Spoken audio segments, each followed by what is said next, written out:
All right, welcome to Into the Light. I'm your host, Edina Mauvana. Today we have Manar Azreik, a gender non-binary peaceful activist born in Israel to a Christian Palestinian Arab family in Israel. She is an advocate for trust, healing, and social change. Her book, The Practice of Trust, blends autobiography and self-help, offering insights to overcome life's challenges and find an authentic voice. As the founder of Transformation by Fire, she extends healing and recovery services in natural disaster areas, embodying her commitment to peaceful activism. With a focus on supporting individuals in breaking free from societal norms, her work highlights the power of trust and resilience in navigating life's complexities. Manar's impactful journey and advocacy inspire others to embrace their authentic selves and contribute to a positive change in the world. Thank you so much, Manar, for being here. I'm so excited for this. Me too. Thank you so much for having me. All right. I'm excited because we've been getting to know each other the past couple of weeks. I've been attending these Palestinian restorative justice circles, hosting those meetings, and you've been talking such an inspiration for your story. I've been learning about your background coming to where you are today and the healing journey and the healing work that you've been doing, as well as your book, which I think is the main reason why we wanted to talk today. So tell me a little bit more about your book and how you started developing this work that you've been doing and why it's so important to you. Thank you so much. Yes. It really started with a choice, making the right choice, I should say, I knew that all paths lead to Rome. I was accepted to my master's degree in sustainable peace through sports and at the International University of Monaco, south of France. And I was accepted. I got even a partial scholarship, and I was ready. Announced, told my family back home I'm leaving California and going to Monaco to do my master's degree. And just realized on the day of the flight or the week of the flight, my body says, no, you're not ready. You're not done with California. And so I know that I wanted to please my mom because academic, it's her thing. It's her desire and passion. And so I did my bachelor degree in education, but I realized that I need to start choosing for what's right for me and what really would serve me and what matches my soul. And I love to experience things rather than academically always focus on other research and contents outside of I kind of like knew that I have a book in me and my voice is important and my message is important and that I have give up so many things, or maybe I should say sacrifice a lot of things, including seeing my relative going back home. I have not been since 2006, since the day I came to California. So I realized that there's a journey that life is putting me on, and I need to be loyal to myself.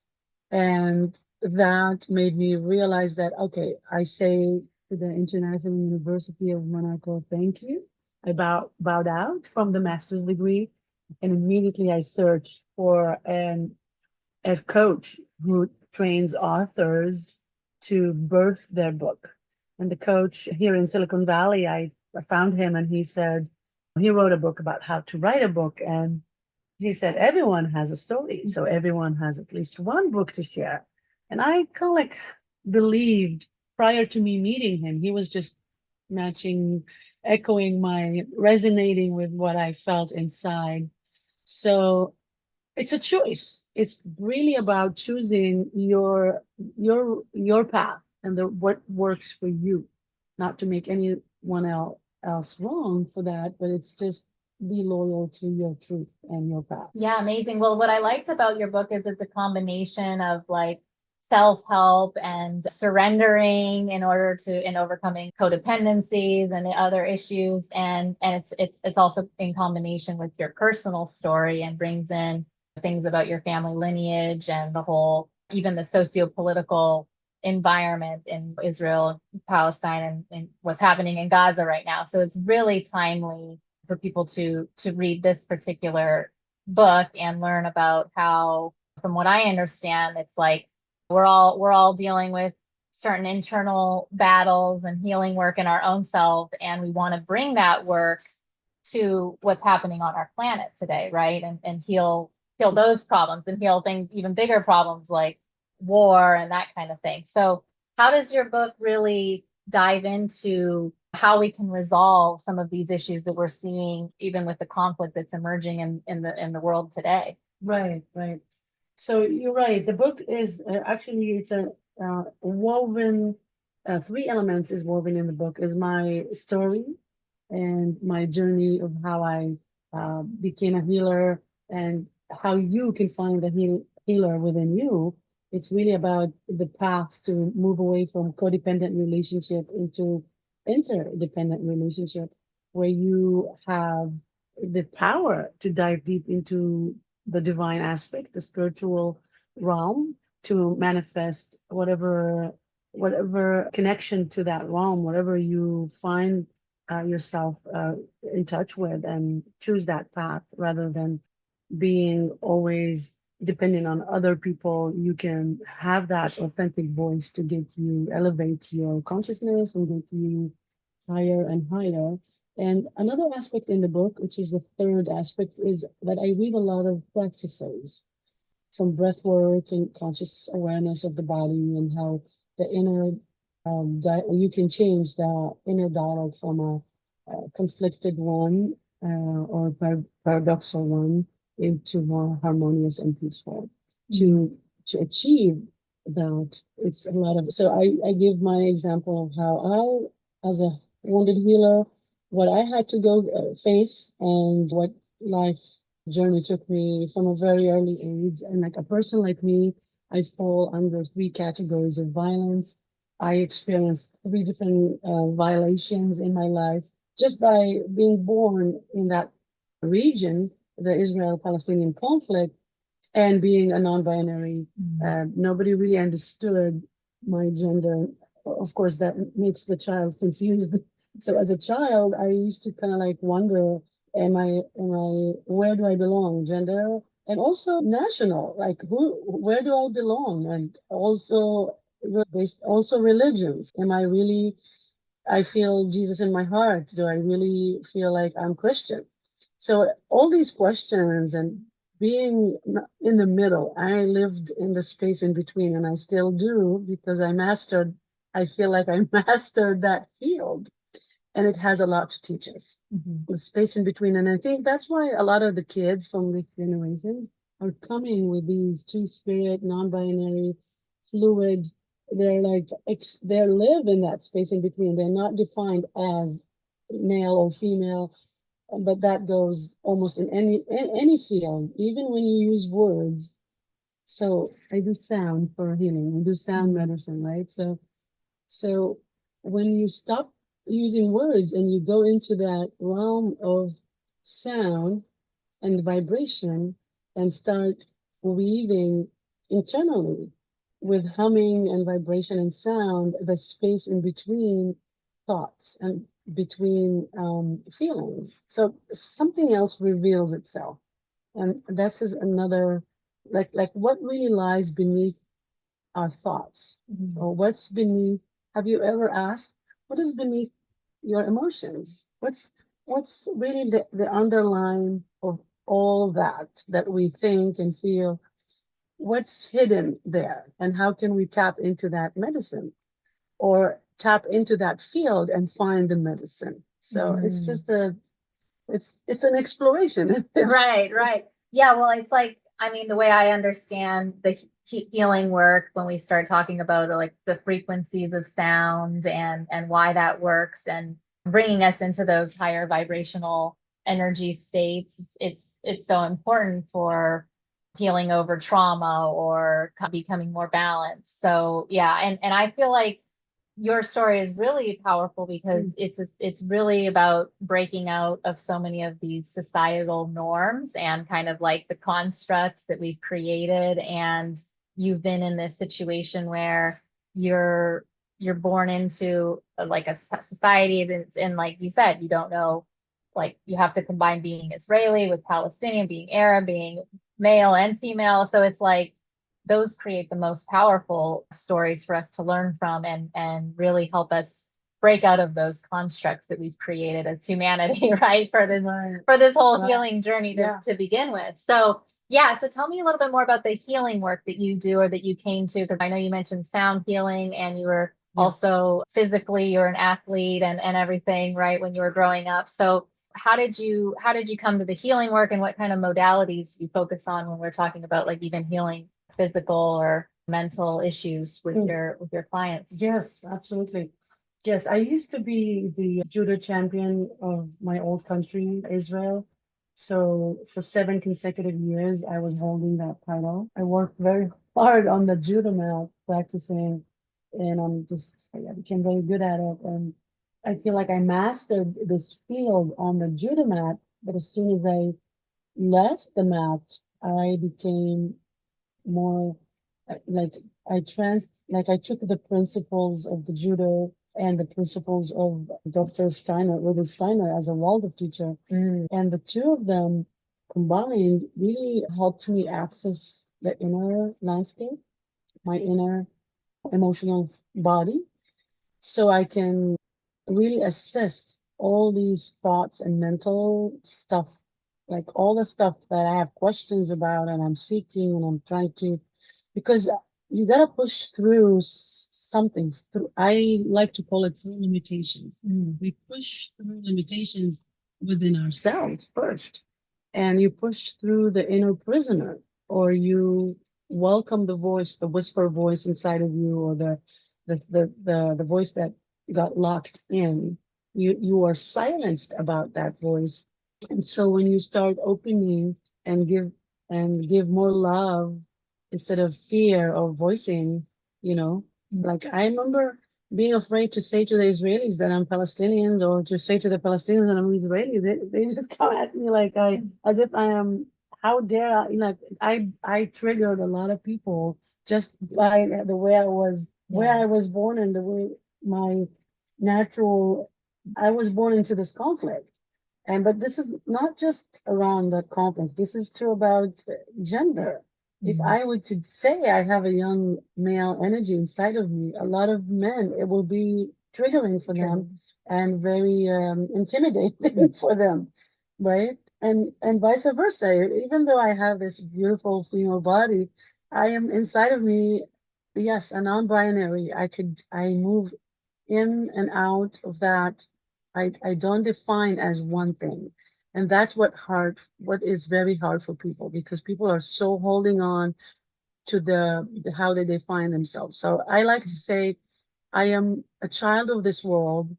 I am a citizen of this, and I am a child of God, an energy, a cosmic energy we all carry. And I was born into this Palestinian Israeli conflict, but I don't have to stay only defined as such. I was born into that, and I found ways to breakthroughs within me to leave that consciousness. And now I'm looking at it from a different perspective. I am also an American now, and I'm also, when I read any spiritual text, I relate to Buddhism. When I read Buddhism now, the same thing in Quran. I'm a Muslim when I read Quran, and then when I read the Bible, I'm a Jew, and so on and so forth. So I am everything, and so are you. That's how if I can do it and not just get, I don't know when I use the word stuck, but not get prisoned into one identity. And you can always choose where, it's like eating from a feast, a table full of food. You can choose and pick. And if you like more tabbouleh, go for it, Yes, I do. Yeah, because what you're describing to me is like the process of how we are like layering in multiple identities as we go along, and as we even go into like our ascending into higher levels of consciousness, as we're, like I talk about the global consciousness awakening and the importance of deconstructing our belief systems and creating the new systems, the new layers of the identity that we are really finding our true authentic self, right? And kind of resonating at that vibration of authenticity. And life is a journey getting there, right? Because we're held back, we're pushed down, we're put in these little boxes of like you're this or you're that. And so much of that spiritual awakening journey is dismantling all of that. And So that's very powerful. And you know what I noticed when you talked about like triggering people, like I find, yeah, like what is that in order?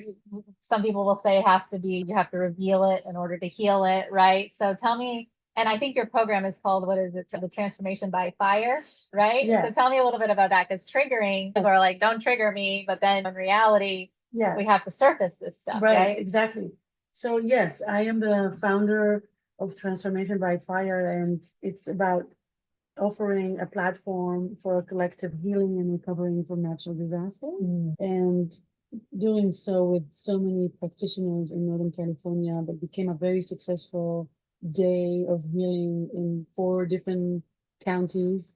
And then I quickly learned that actually, yes, the wildfires came and burned a lot of homes, and people died and had to misplace, and a lot of mess and chaos started happening because of these wildfires. But quickly I learned that it's actually the inner fire that we are also dealing with. The love that we lost, the truth that wasn't told, the lie that we kept believing in and thinking that one day it's going to change. And as I speak now, I still have these beliefs. I am not any different. I just realized that there is a space we can all gather and meet each other in a safe and create a safe space and reveal these truths and secrets and hold ourselves with a gentle way and start releasing the heavy energy or the whatever is being heavy energies that we're holding. You can just start releasing and peeling all these layers so you are lighter.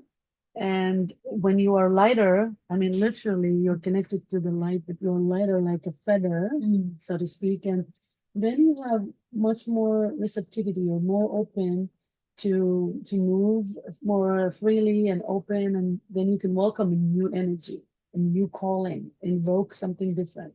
And so that's no matter where you are and what you do in life, it becomes a time where you every year actually you need to let go. I mean, the nature shows us that every year, right? The leaves, the Yeah. fall is yeah. So we have to, and this is true for all my brothers and sisters Palestinians who there is a past and life changed, reality happened, trauma reoccurred on our beloved land of Palestine, and there is a new reality and an establishment of a country called Israel.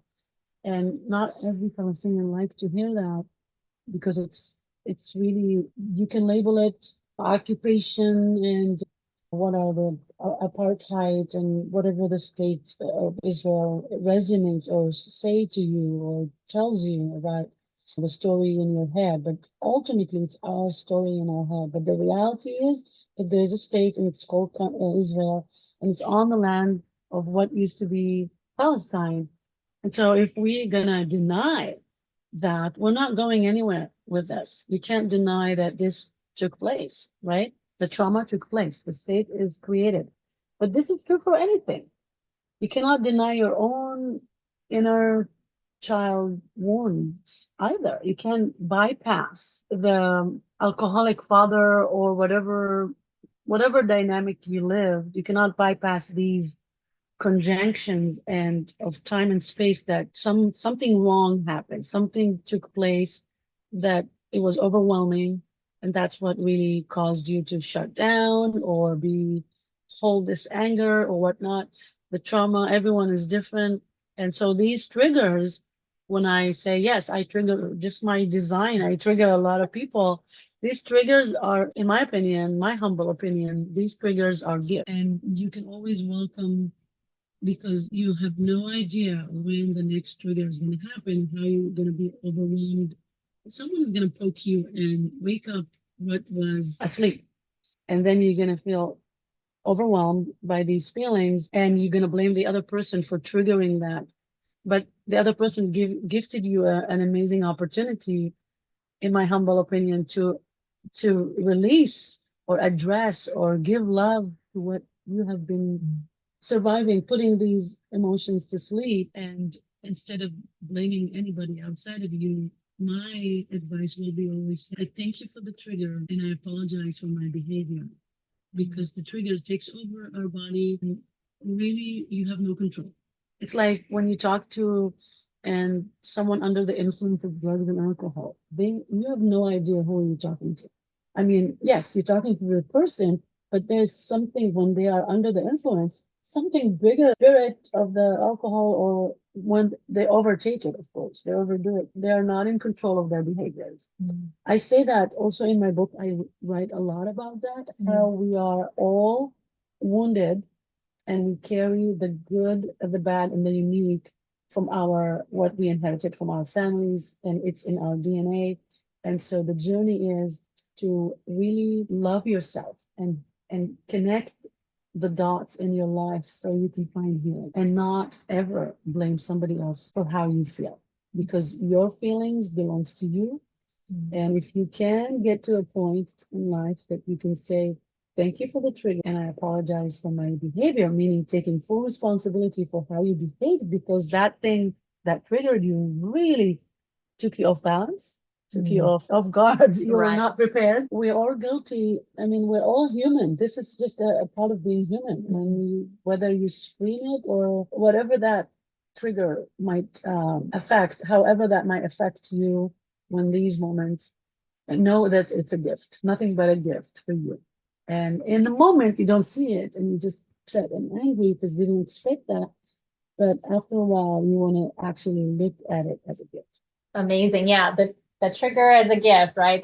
And it really makes us look inward, do that inner work. I love that you brought it back to kind of self-reflection and self-love. We hear that so much. And you also mentioned kind of doing this work, and it's like a natural part of our human process. And right now it's the winter solstice day, and we're celebrating that rebirth process, right? With everything that's happening. And tell me a little bit more about how we can like look at doing this inner work to create bigger healing for the collective. Like, and how does our own inner journey, our own inner healing work then create actual change in our world? Because right now we're talking about Israel and Palestine, and everyone's triggered and a lot of trauma is occurring. So what do you see as a path forward to really create that kind of change that's going to have that real world consequence? That's a big question. Yeah. And I see several, questions like in that one question, or several answers. Well, the one thing that I really, on a personal level, always say, don't assume. Don't just assume that you're gonna have this reaction or you're gonna have this when you whatever fall and when you interact. That assuming something is actually being a little bit lazy. It's better to call and check. Better to really ask and find out before you just generalize and put, because that's what the mind wants to do. Yeah. No assumption. Well, the mind wants to put things in category. That's how we really, it's how the function. Yes. That's the word I'm looking. Compartmentalization. So it's very, very easy just to shut somebody outside of you. However, as soon as you do that, you actually shut something inside of you. I mean, you think I can't, I'm gonna draw a line here, move away. But once you amputate, I'm using that very harsh verb. I mean, verb. It's amputation is when you really cut one of your right. Cut your It's messy. Yeah, it's messy. It's painful. It's bloody, and you do not want to. Draw a line and push somebody outside of you. Sever it. Yeah. For because you're hurt. If you are hurt, that means if you track that hurt, you're going to very quickly find out that someone back then, when you were 3, 5, whatever, 7, hurt you. And most likely these are loved ones who cared for you and did not understand or understood back then what you needed or what you wanted, what was the desire. So the hurt you're experiencing today in this moment, your friend or partner or such colleagues, it's an act of love. It's an act of deep, deep love, because they remind you that you're incomplete in life until you heal that hurt. And what we do when someone hurts us, we just push them away we don't not want to feel that. Yeah, we want to block it off for our protection, like our ego is protecting us from that pain, right? So you end up moving away from the hurt, Right. That's what I did. I left the Middle East because I couldn't tolerate that. It was too much. And so there's an expression they say, leaving the nest wounded and returning a mature person. So take that time when you are away from the wounded nest to heal and then grow and heal even more and grow even more. So much so that you love yourself enough to go back and face what you have left behind. And take your time. There's no time limit. You can, as much as you feel. It's like separation in order. Sometimes in our relationships, we have to separate, or we have to separate from our parents that hurt us, and we have to go through a healing process before we can reintegrate that, right? Right. Yeah. But not to make them wrong. I mean, the one thing that I would like to remind myself and others is if we keep saying the story that whoever on the other side hurt me and took me and this and you want vengeance, or you want retaliation, retribution. Yeah. And you want reparations. Yeah. How many words do you think? Yeah. And you want to kind of like revenge. No, I mean, you have to, the mind, it's like a snowball. If you don't stop yourself right away when you see a negative thought, that negative thought will run the show. And before you know it, you have many negative emotions. And that's what's happening with all that social media. We're seeing a lot of ugly stuff.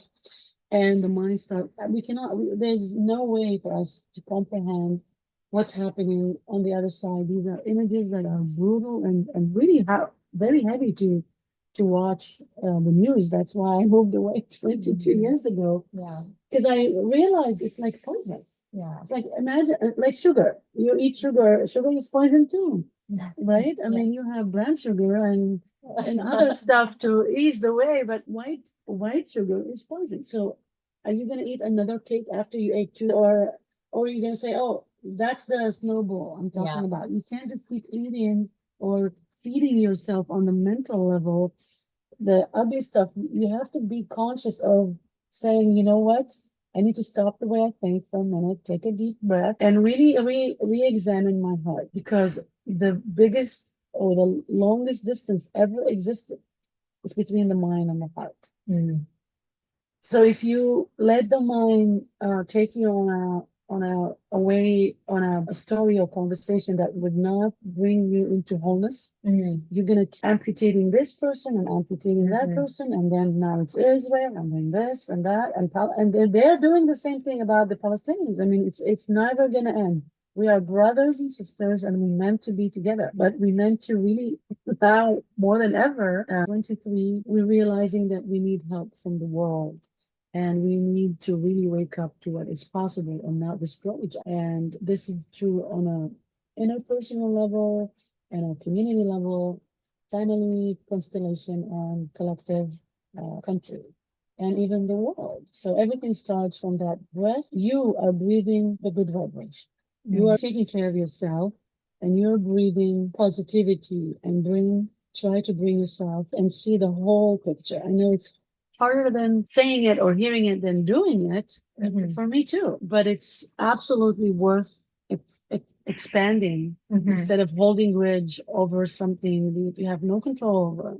Yeah. Right. Well, you said, I think in your book, or you have this concept of moving from separation. We hear about like the illusion of separation, and we talked about that compartmentalization process, or the social conduct, creating our separation. So what I'm seeing is that the way that we really move from, I think it is from separation to trust and whole, to what did you say? To joy, yeah, and wholeness and all of that. So this is such important work that we do on a spiritual level, and then have that ripple effect to the consciousness of the whole, right? Yeah. So what do you see as the real path forward for the Palestinian cause, and what do you see happening for the greater plan? Like, where do you think we're going from here in terms of there's the genocide, the problems? Like, where do you see this really envisioned for the future? Yeah, well, there's a lot of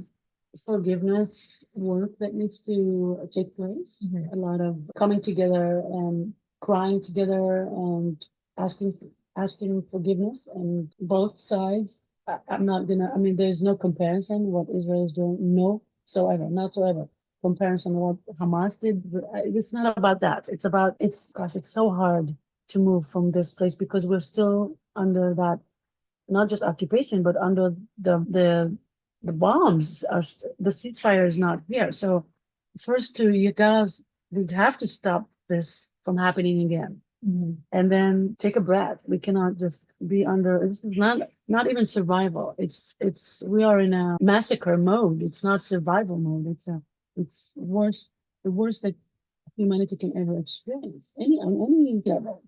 And so we have not learned anything. The world, when Germany, when Hitler did the same thing to so many ethnic groups, including Jewish people, here we are doing it again to the Palestinian in Gaza and the West Bank. I mean, this is beyond the word horrible. I find myself that I don't have words to describe what's going on.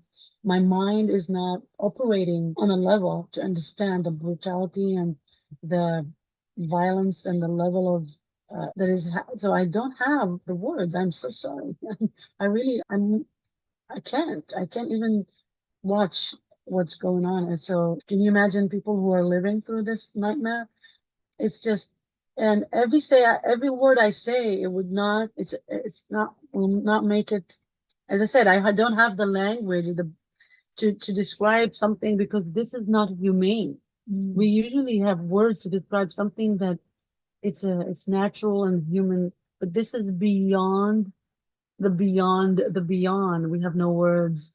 I have no words, me, myself, and I. And so, because of that, we need to be alert, very much so on how the world is using these weapons. And here in America, whether you believe your taxes are supporting it or we are all silenced. I mean, we do our best, and yet the war is still happening. How can that even be? I'm helpless, and I feel so sad that I have no power in me to stop this. But if we come together in a different way, yes, we're marching, millions of people all around the world. That needs to stop. No more. That's where we draw the line. This is going to end at some point, and then we should all continue to come together and preventing this from happening to any ethnic group, to any race, to anyone, to any child. No more. That it needs to stop. And this, yeah, it's beyond human. I am sorry. Yeah, it's funny because you have a lot of you came from a Christian family, you understand Muslims, you understand Buddhism. So I got this. What do you say to people who are really even just feeling disconnected or angry at God in the first place? Like why is God allowing all the babies to be dead and all unalive, being all these and how do we reconcile our faith and our belief systems or our spirituality in any regard, even doing this work in the first place? Why, we talk about, well, you want to stay religious or you want to be spiritual, but how do we explain why, I guess the age old question, why does God allow these things to happen? What do you say to that? Yeah, well, it's definitely this, whatever is happening right now in Gaza, it's the dark side of humanity. And like all of us, we have the dark side of us as human beings, the blind spot, the shadow. Like you can say, Hamas is the shadow of the Palestinians, and what's happening in the IDF. It's also the shadow of the country. Whatever, however you want to put it. Yeah. These dark parts of us, they need to transform. We need to help the blind spots in our lives personally and the collective to transform into the light. So they're really coming at us, bombarding us with this darkness today. What is it? Solstice? Yeah, the solstice. We're in the darkest year, the darkest time of the year, the darkest day of the year. What do you do when so much darkness is really appear to be the reality in some areas? We have to bring them hope and bring them light and provide them with tools to access the light and healing as part of light and more healing in these generations to come. It's not going to be 1 year or one word or one interview. is 20, 30 years, if not more. I mean, look at Hiroshima, for example. The atomic bomb took the entire city down. If you look at Hiroshima today, you will see a thriving city, way better than what was. So why do we have to go into this? Destroy it all first. Why do we have to live through these pain, excruciating pain on so many levels, not to mention those who take that pain in on a physical, knock on wood, not upon us. But today is it's a different consciousness, a different place. And I haven't been there yet, but I know a lot of Japanese people who said it took what it took, and the Japanese people got together with a lot of support and help, and they just built Hiroshima again. Even though the second generation, the newborn, they kept the radiation of that bomb. They kept birthing kids with a lot of radiation. It's like unfathomable. Again, the impact of a violent act. It's not just one day. It's a life journey, right? So that's what needs to happen. The dark needs to be integrated into the light, and the light will take over, and we're gonna see a better days, and that will carry for a lifetime.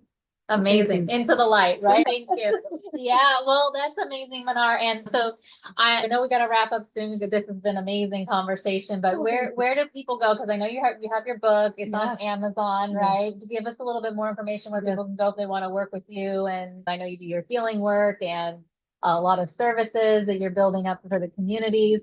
So yeah, where can people go to follow you and get connected if they want? Yes, thank you so much. Yes, my book, it's called The Practice of Trust, and you can find it on many, not just Amazon, I mean, definitely on Amazon, but Barnes and Nobles and other platforms. And I have a website for the book as well. It's called thepracticeoftrust.com. So you can buy it from there as well. And I do a lot of work in person with different communities in San Francisco Bay Area, especially in the north and also the south.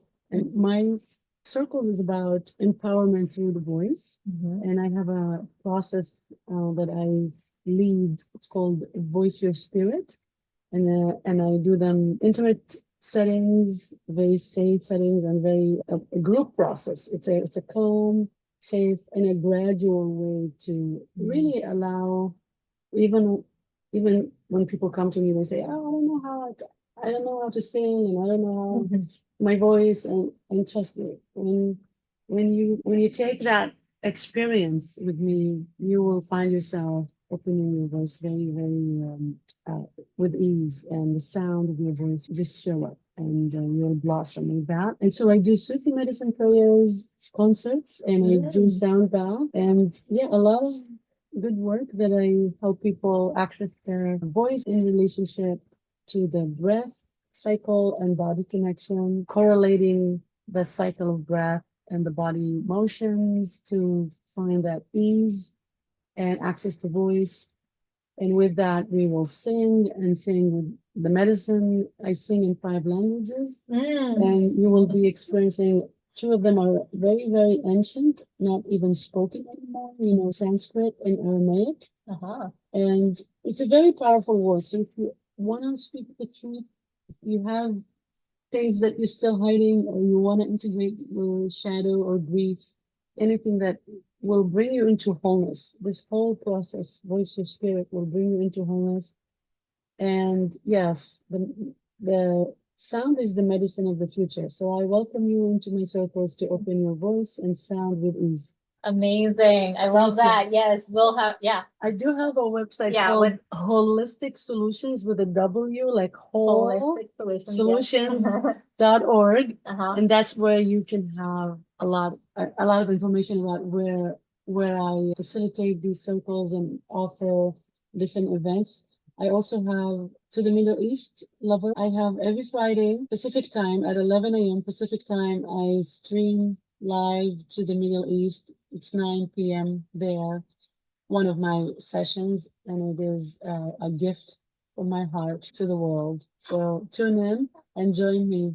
Amazing. I love that. So we'll have all of the links under this episode, and people can get in touch with you, get your book, sign up for these online resources that are Yeah. streaming to the Middle East Yes, even. So I just love that. And of course, like the Sufi circles and bringing in people from different religious and spiritual practices together in this healing process. So I'm so excited we got connected, and this has been a great episode. Thanks for having me. And I'm just excited to have you back, hopefully in the future.